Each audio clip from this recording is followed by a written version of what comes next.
Part 1. Opening State, Entering the Obsession.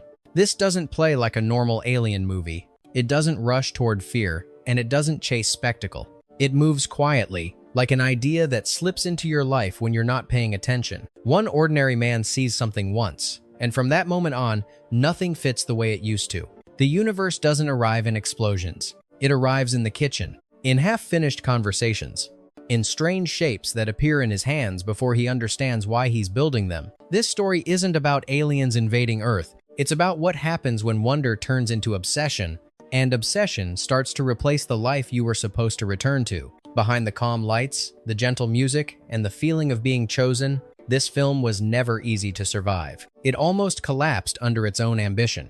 It nearly turned into chaos, and at several points, it was one wrong decision away from becoming a joke instead of a miracle. The movie you remember is only one version of the story. The path it took to get there was stranger, riskier, and far more fragile than it ever lets on. These are 10 numbers about Close Encounters of the Third Kind. The film that didn't just show aliens. It made people feel like they were being watched. Part 2. Number 1. Before Close Encounters of the Third Kind became a calm, almost spiritual story about first contact, it nearly went in a completely different direction. Steven Spielberg's earliest alien ideas were not gentle. They were unstable, uncertain, filled with the kind of chaos that can break a movie before it finds its voice. He had one rule that mattered more than anything else. The visitors could not move like humans. They weren't allowed to walk. They weren't allowed to feel familiar. They had to glide, as if gravity didn't fully apply to them. That rule sent the production chasing solutions that sound unreal now. One of them involved an orangutan, dressed in an alien head, on roller skates. It wasn't a joke. They tested it seriously. And the test ended exactly how you imagine it would. The animal panicked, tore the gear off, and bolted back to its handler like it was escaping a nightmare. That moment quietly killed the idea, because once the illusion breaks, you don't get it back. The same thing almost happened with the ships themselves. Early UFO designs leaned toward bold, iconic shapes, until one concept started to resemble something painfully familiar: the McDonald's golden arches floating in the sky. Not mysterious, not cosmic, just a brand logo with headlights. That design died instantly, because the second your spaceship looks like advertising, the spell is gone. So Close Encounters didn't begin with wonder.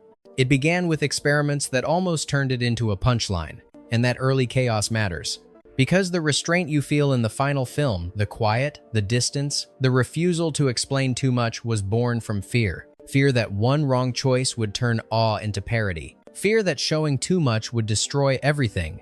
The aliens you barely see exist because the film learned, early on, that mystery survives longer than spectacle. Number 2. A UFO movie can't ask you to believe in lights in the sky if the world underneath feels fake. Spielberg understood that instinctively. Before he worried about aliens, he built credibility, not spectacle, not mystery, reality. He went after it the same way other directors chase special effects, by grounding the story in language, procedure, and people who already lived inside the phenomenon. That's why he brought in J. Allen Hynek, not to make the movie stranger, but to make it sound correct. Hynek wasn't treated like a consultant hidden behind the scenes. Spielberg places him on camera, quietly, almost casually. A signature that says, this story knows the world it's borrowing from. And the response was immediate. NASA didn't ignore the film. They sent a letter, long, official, cautious, a polite version of, maybe don't do this. For Spielberg, that reaction wasn't a warning. It was confirmation. Because if a space agency takes your movie seriously enough to respond, you're no longer just making fantasy. You're touching something sensitive. That obsession with realism ran deeper than most viewers realize. Those air traffic control scenes don't sound authentic by accident. They're not actors pretending to understand jargon. They are real air traffic controllers from the Los Angeles ARTCC in Palmdale. Spielberg didn't smooth out the cadence. He didn't clean up the confusion. He let the pressure live in the room, the overlapping voices, the clipped urgency, the sense that something is happening faster than anyone can process. So before the mothership ever appears, Close Encounters already feels logged, reported, overheard on a real frequency. That matters. Because belief doesn't start with wonder. It starts when something feels documented, recorded, filed, By the time the extraordinary arrives, your mind has already accepted the rules. And once that happens, the lights in the sky don't feel impossible. They feel inevitable. Number 3. Before the aliens. Before Devil's Tower. Before the five-note melody became a pulse in pop culture, there was a harder obstacle than imagination. Permission. Spielberg didn't drift into this project as a side idea. He chased it as a necessary step forward. Duel had proven he could create terror from momentum alone. The Sugarland Express showed he could hold a real film together. So he treated this UFO story like the next evolution, not a gamble. His first stop was 20th Century Fox. The answer was immediate and cold. No interest, no confidence, no belief. So he pivoted. He took the project to Columbia Pictures, where the story finally found oxygen. But even that yes came with limits. Early budget projections hovered around $2.5 million. Spielberg understood exactly what that meant. Less sky, less wonder, more compromise. Then the timeline broke apart. Development stalled because Spielberg had to leave and make Jaws. Momentum froze.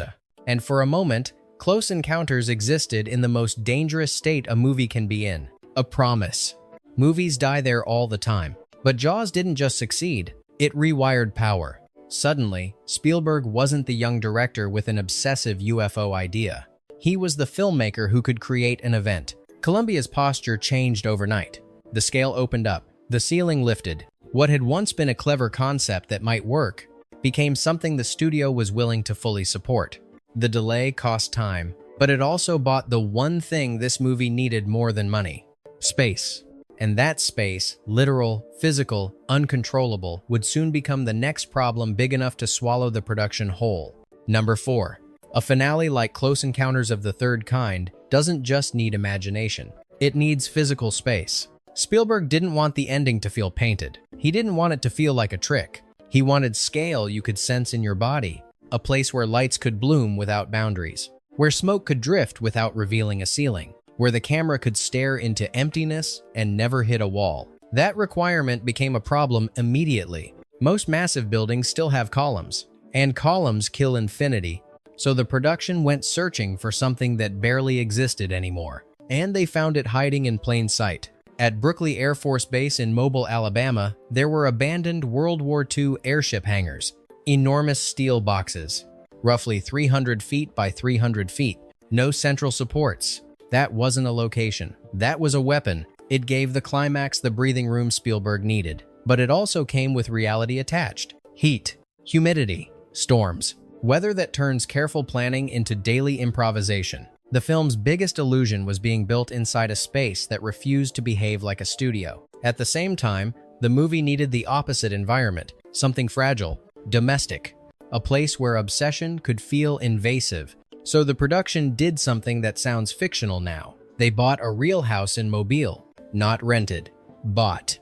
For around $35,000, they took ownership of a family home. They tore into it, altered it, damaged it on purpose for the story. After shooting Wrapped, they sold it for more than they paid. The extra money even looped back into the budget. So Close Encounters didn't just shoot on location. It negotiated with reality. It claimed an abandoned hangar large enough to hold a miracle. And it sacrificed a real home to show what obsession does when it moves inside. The movie looks like wonder. The making of it looks like risk disguised as logistics. Number 5. The mothership in Close Encounters of the Third Kind doesn't look designed. It looks discovered, like the camera stumbled upon something already floating in the dark, and no one dared to question it. That feeling almost never happened. Early on, Spielberg flirted with an idea that sounded futuristic even for the 1,970 seconds. Computer animation. Designer Colin Cantwell created a test shot of 3 ships drifting over a stadium. It worked, technically, but it also revealed the trap. The technology was slow, painfully slow, too limited, too expensive. A whole film built that way wouldn't feel magical. It would feel like a science experiment. So Spielberg pulled back and chose something older. Something heavier, something you could touch. At first, the ship was imagined as a darker shape, a massive wedge, more threat than wonder. Then, a real-world image rewired everything. Driving home from a location one night, Spielberg passed an oil refinery. Pipes, layers, thousands of tiny lights burning against the dark. It didn't feel sleek. It felt alive. That was the moment the mothership stopped being a vehicle and became a city in the sky. The build turned obsessive. Miniatures packed with texture, model kits, train parts, random industrial debris, anything that made the surface feel crowded and functional. And when even that wasn't enough, the crew began hiding found objects inside the structure, because imperfection reads as reality on camera. That choice matters more than it seems, because light only feels powerful when it bounces off something solid. Weight, depth, shadow. CGI almost took control. Miniatures took the burden instead. And that is why the mothership still feels present today, not like an effect, like a place. Number 6. This is the movie where people swear they remember different endings, and they're not wrong. The 1977 theatrical version is built on distance. It leans into longing, into obsession, into the uneasy feeling of being called by something you can't explain. It gives you wonder, then steps back. It refuses to satisfy every question your mind demands answers for, because mystery is the addiction. Then another version arrived, and it quietly rewired the experience. This cut didn't suggest, it showed. It takes the audience inside the mothership. What was once imagined from a distance becomes a full reveal, and the moment that happened, something shifted. What used to live in the mind now lived on the screen. What used to haunt the imagination became defined. Once that version became widely available, it began replacing the original in people's memories. The film didn't change. Memory did.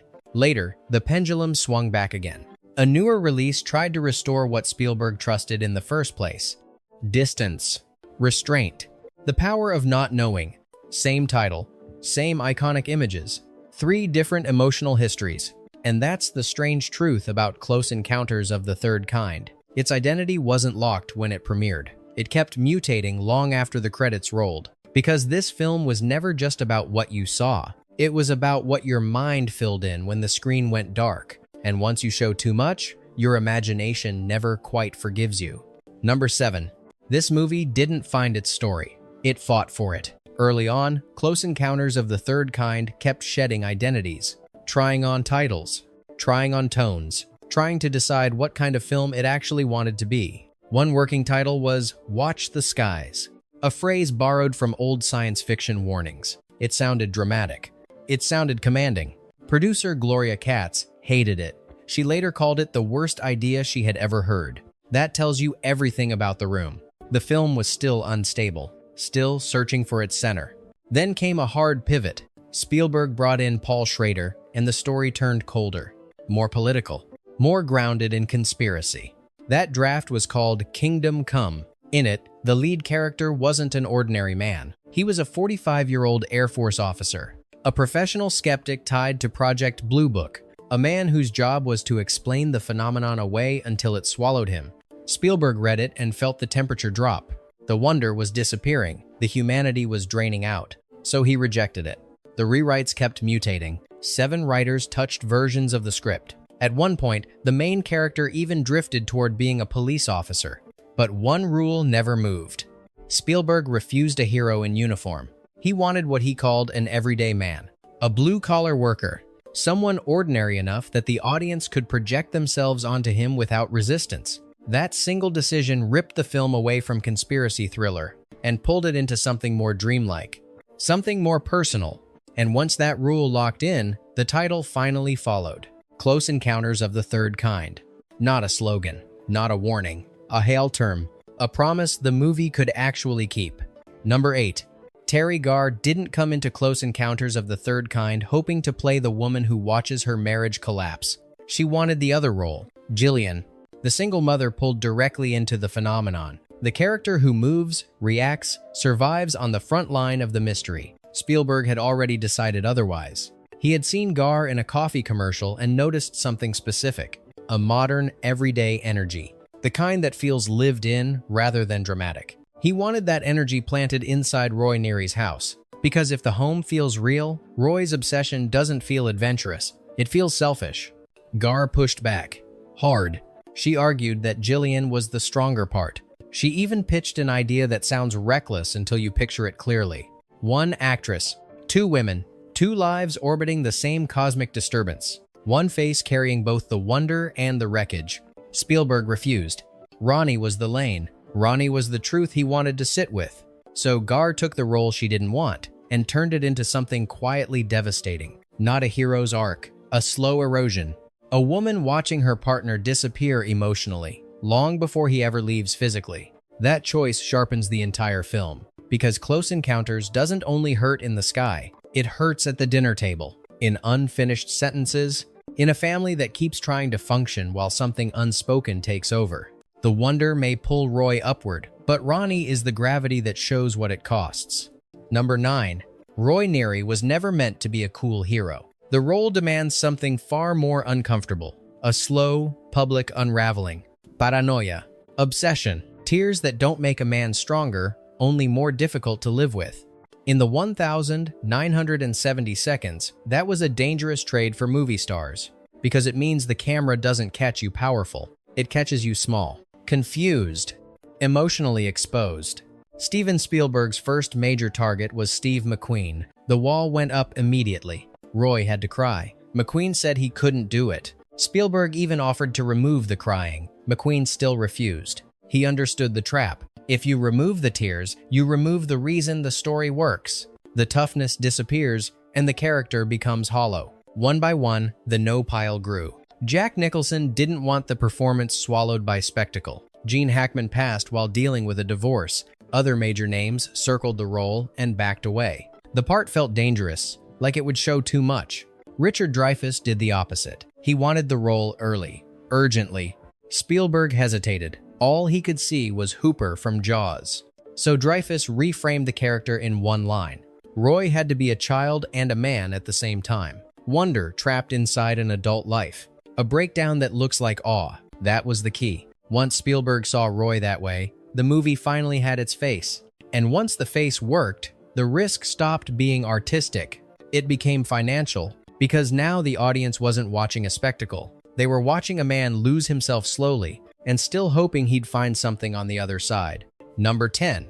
When Close Encounters of the Third Kind finally reached theaters in November 1977, it didn't ease its way into success. It surged. With a budget hovering around $19 million, the film went on to earn more than $300 million worldwide, a result that turned a risky, emotionally strange UFO movie into a full-scale cultural event. For Columbia Pictures, this wasn't just a hit. It was oxygen. The kind of success that changes how a studio walks into meetings the next morning. The kind that turns hesitation into confidence overnight. And right in the middle of that momentum, Spielberg received a visitor.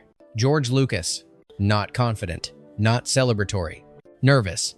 At the time, Star Wars was still an unanswered question. Lucas genuinely believed Close Encounters was going to be the bigger film. So he made an offer that sounds unreal now, but was very real business then. A trade. 2.5% of Star Wars for 2.5% of Close Encounters. Spielberg said yes. At the time, it looked like two friends swapping faith, each betting on wonder in the sky, each thinking the deal was fair. History chose a winner. Star Wars didn't just succeed, it rewired pop culture, and that small percentage kept paying like a machine that never shut off. That single decision has been estimated to be worth more than $40 million. Spielberg later joked that he came out on top, but the truth is sharper than the punchline. Close Encounters made him powerful. That trade made him permanent. Bonus number. The ending of Close Encounters of the Third Kind feels gentle, almost quiet. But the mechanics behind that quiet were intense. Spielberg didn't want the small alien at the finale to feel like a prop waiting for a cue.